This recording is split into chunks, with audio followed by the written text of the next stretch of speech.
إن الحمد لله نحمده ونستعينه ونستغفره ونعوذ بالله من شرور أنفسنا ومن سيئات أعمالنا من يهده الله فلا مضل له ومن يضلل فلا هادي له وأشهد أن لا إله إلا الله وحده لا شريك له وأشهد أن محمدا عبده ورسوله أما بعد فإن خير الحديث كتاب الله وخير الهدي هدي محمد صلى الله عليه وعلى آله وسلم وشر الأمور محدثاتها وكل محدثة بدعة وكل بدعة ضلالة وكل ضلالة في النار. قال الله تبارك وتعالى: المال والبنون زينة الحياة الدنيا والباقيات الصالحات خير عند ربك ثوابا وخير أملا. موقر اہل علم، مسجد دارالسلام کے ذمہ داران، میرے محترم دینی بھائیوں، نوجوان ساتھیوں، قابل احترام ماں اور بہنوں اور پیارے بچوں، اللہ رب العالمین نے دنیا کو دارالاسباب بنایا ہے۔ یہاں انسان کی ضرورتیں ہیں اور ان ضرورتوں کو، حاجات کو پورا کرنے کے لیے اسباب اور چیزیں ہیں۔ دنیا میں انسان کی ضرورت کی چیزیں ہیں، لیکن ساری چاہتیں دنیا میں پوری نہیں ہو سکتی ہیں۔ کھانا، پینا، لباس، مال و دولت، گھر اور اس طرح کی بہت ساری چیزیں، حتیٰ کہ بہت ساری خواہشات کی تکمیل کے لیے بھی اللہ تعالیٰ نے اسباب پیدا کر دیے ہیں۔ پھر انسان کو رشتوں میں باندھا ہے، ماں باپ، بھائی بہن، آگے بڑھ کر بیوی بچے اور پورا خاندان، رشتہ داریاں، دوستیاں۔ انسان رشتوں میں بندھا ہوا ہے، تعلقات میں بندھا ہوا ہے۔ اسلام کی تعلیم یہ ہے کہ انسان اپنی ذمہ داریوں کو پورا کرنے کے ساتھ ساتھ، خاندانی ذمہ داریوں کو پورا کرنے کے ساتھ ساتھ دین کے لیے اور امت کے لیے بھی کچھ کرنے والا بنے۔ ایک انسان اگر صرف اپنی سوچے اور اپنے گھر والوں کی سوچے اور اس کے باہر وہ سوچنے والا نہ بنے تو ایسا انسان خود غرض ہے۔ دنیا کی نعمتیں، دنیا کی چیزیں، مال و دولت، اللہ رب العالمین نے اس میں ایک اٹریکشن رکھا ہے، ایک کشش رکھی۔ اللہ تعالیٰ قرآن کریم میں فرماتا ہے: زُيِّنَ لِلنَّاسِ حُبُّ الشَّهَوَاتِ مِنَ النِّسَاءِ وَالْبَنِينَ وَالْقَنَاطِيرِ الْمُقَنطَرَةِ مِنَ الذَّهَبِ وَالْفِضَّةِ وَالْخَيْلِ الْمُسَوَّمَةِ وَالْأَنْعَامِ وَالْحَرْثِ، لوگوں کے لیے شہوتوں کی محبت مزین کر دی گئی۔ عورتیں، بچے، اولاد، بیٹے، سونے چاندی کے ڈھیر، کثرت سے لگے ہوئے ڈھیر، اور اسی طرح سے نشان لگے ہوئے منتخب گھوڑے، اور اسی طرح سے چوپائیں، اور اسی طرح سے کھیتیاں۔ ذالک متاع الحیات الدنیا، یہ دنیا کی زندگی کی متاع، استعمال کی چیزیں ہیں، ضرورت کی چیزیں۔ واللہ عندہ حسن المآب، لیکن اللہ تعالیٰ کے پاس بہتر انجام ہے، پلٹنے کی بہتر جگہ ہے۔ اس سے بہتر مقام، اس سے بہتر جگہ، اس سے بہتر نعمتیں اللہ کے پاس ہیں۔ بیوی بچوں کی محبت، مال کی محبت انسان کی فطرت میں ڈال دی گئی ہے، اور اس میں ایک مصلحت ہے۔ اگر عورت کی محبت، کشش، رغبت انسان کے اندر نہ ہو تو نکاح ہی نہ کرے، انسانی نسل کا سلسلہ ختم ہو جائے۔ اولاد کی محبت اگر نہ ہو تو اگلی نسل کی حفاظت اور اس کے لیے ذمہ داریوں کا ادا کرنا یہ ختم ہو جائے، وہ فنا ہو جائیں، برباد ہو جائیں، مر جائیں، ختم ہو جائے۔ مال کی محبت اگر آدمی میں نہ ہو تو انسان نہ تجارت کرے، نہ کوشش کرے، پڑا رہے۔ اللہ رب العالمین نے یہ ساری محبتیں انسان کے اندر رکھی ہیں، اس سے دنیا کا نظام چلتا ہے۔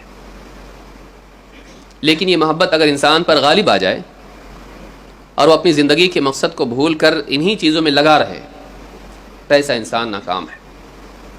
اسی لیے اللہ رب العالمین نے فرمایا: المال والبنون زینۃ الحیات الدنیا، مال اور بیٹے، اولاد، یہ دنیا کی زندگی کی زینت ہے۔ انسان کے پاس مال ہو، سماج میں اس کا ایک مقام ہوتا ہے، بیٹے اس کے ہیں، کمانے والے ہیں، خیال رکھنے والے ہیں، اس کی ایک اپنی ایک شان ہوتی ہے، ایک ٹھاٹھ ہوتی ہے۔ یہ دنیا کی زندگی کی زینت ہے، زینت الحیات الدنیا. لیکن واقعی انسان کی زندگی صرف دنیا کی نہیں ہے، مرنے کے بعد بھی ایک زندگی ہے جو دنیا کی زندگی سے بہت زیادہ بڑی ہے، بلکہ کبھی ختم نہیں ہونے والی ہے. اگر دنیا کی زندگی کے لیے آدمی کوشش کرتا ہے، یہاں چیزوں کو جماتا ہے، آخرت کے لیے بھی تو کرنے کی ضرورت ہے. اگر یہاں محتاجی کا خوف ہے تو اس سے بڑی محتاجی آخرت میں ہے. والباقیات الصالحات خیر عند ربک ثوابا وخیر عملا. لیکن باقی رہنے والی نیکیاں تیرے رب کے نزدیک بدلے کے اعتبار سے بہتر چیز ہیں اور امید لگانے کے اعتبار سے بھی بہتر. دنیا میں آدمی کی امیدیں لگی ہوتی ہیں. مال ہے، آج جوانی ہے، کل بڑھاپا آئے گا، ریٹائرڈ ہو جاؤں گا، جمع کر کے رکھو، بڑھاپے میں کام آئے گا. بارش کے دن یہ چھتری کام آئے گی، سنبھال کے رکھو، خرچ مت کرو، باقی رکھو، بچائے رکھو. بلکہ بعض اوقات سوچتا ہے ملٹی پلائی ہو تو کتنا اچھا، کئی گنا ہو جائے. نادانی میں کہیں فکس ڈپازٹ بھی کرتا ہے، سود پر سود لیتا ہے، بڑھانا چاہتا ہے، مال بڑھے تاکہ عاجزی کے وقت، کمزوری کے وقت، محتاجی کے وقت وہ کام آئے. دنیا میں انسان امید باندھتا ہے اولاد سے.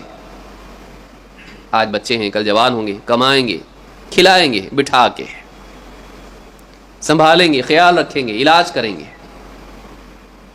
شفقت دیں گے، محبت دیں گے. ہم نے ان کے پیچھے کتنا کچھ کیا ہے. بڑھاپے کی لاٹھی بنیں گے.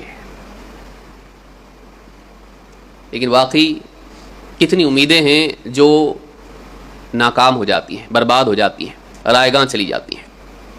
کتنی اولاد کام آتی ہے، کتنے مال چوری ہو جاتے ہیں، ضائع ہو جاتے ہیں، اچانک کے زندگی کے حادثات کا شکار ہو جاتے ہیں. بڑا خرچ اچانک آ جاتا ہے اور سب دھرا کا دھرا رہ جاتا ہے.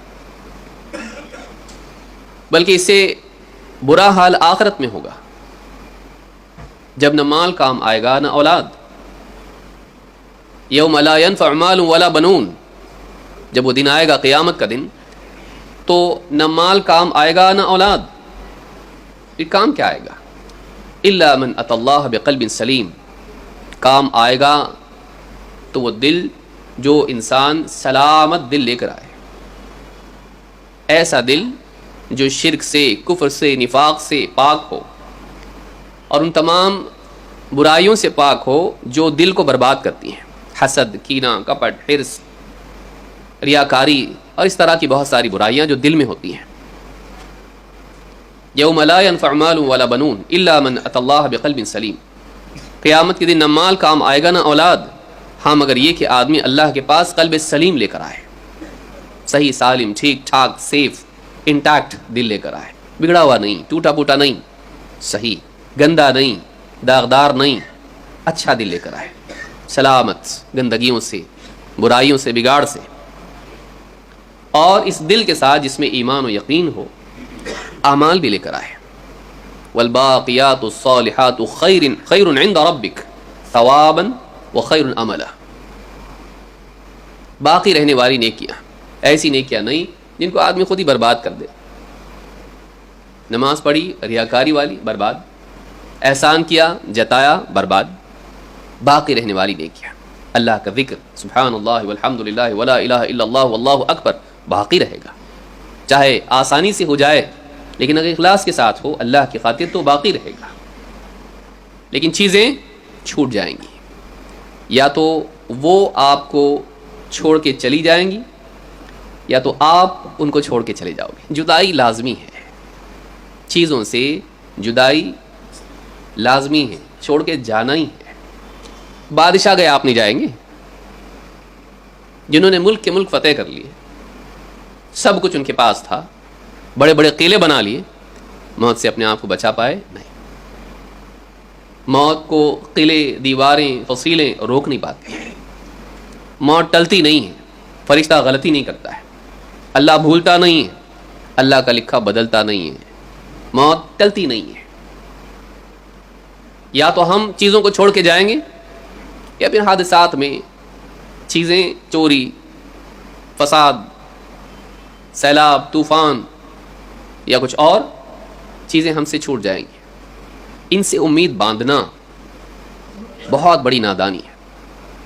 عقل مند یہ ہے کہ انسان اللہ تعالیٰ سے امید باندھے اور اللہ کے بعد اپنی ان نیکیوں سے امید باندھے جو اللہ کے لیے کی ہیں کہ آخرت میں کام آئے گا۔ پیسہ نہیں بلکہ رشتہ دار بھی اگر وہ دیندار نہیں تھے کچھ کام نہیں آئیں گے، دوستیاں دین اور تقوی کی بنیاد پر نہیں تھیں کام نہیں آئیں گی، اگر بس رشتہ داری کی بنیاد پر تھی کام نہیں آئے گی۔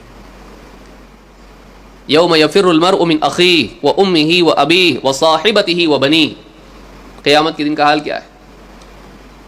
یوم یفر المرء من اخیہ، آدمی اپنے بھائی سے بھاگے گا، وامہ وابیہ، ماں سے باپ سے بھاگے گا، وصاحبتہ وبنیہ، اپنی بیوی سے اور اپنی اولاد سے بھاگے گا۔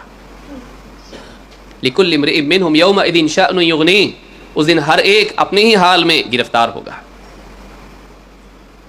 اپنی پریشانی میں ہوگا، کوئی کسی کے کام نہیں آئے گا قیامت کے دن۔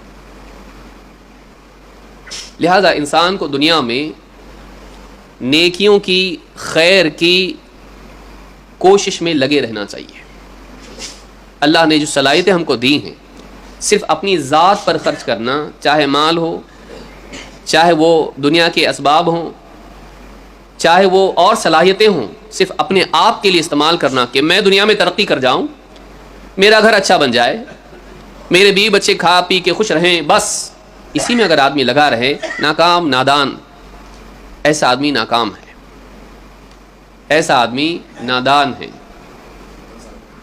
لیکن ایک انسان اپنے باہر سوچنے والا بنے، چاہے وہ دین کے اعتبار سے ہو، چاہے وہ دنیا کے اعتبار سے ہو، کہ اپنے مال کا ایک حصہ وہ دوسروں کے لیے بھی رکھے، ضرورت مندوں کے لیے، محتاجوں کے لیے، دین کے لیے، مساجد ہیں، مدارس ہیں، دعوت کا کام ہے، غربا فقراء ہیں، یتیم ہیں، بیوہ ہیں، بیمار ہیں، اگر اپنے مال کا ایک حصہ ان کے لیے بھی نکالتا ہے، یہ باقی رہنے والی نیکیاں ہیں، بلکہ ان کی دعائیں اور بھی زیادہ مفید ہوتی ہیں۔ کسی آدمی کے ساتھ آپ نے بھلائی کا سلوک کیا، اس پر خرچ کیا، وہ خود اپنی ذات میں ایک نیکی ہے، لیکن اسی کے ساتھ ساتھ جب وہ دعا دیتا ہے، وہ دعا بہت کام آتی ہے۔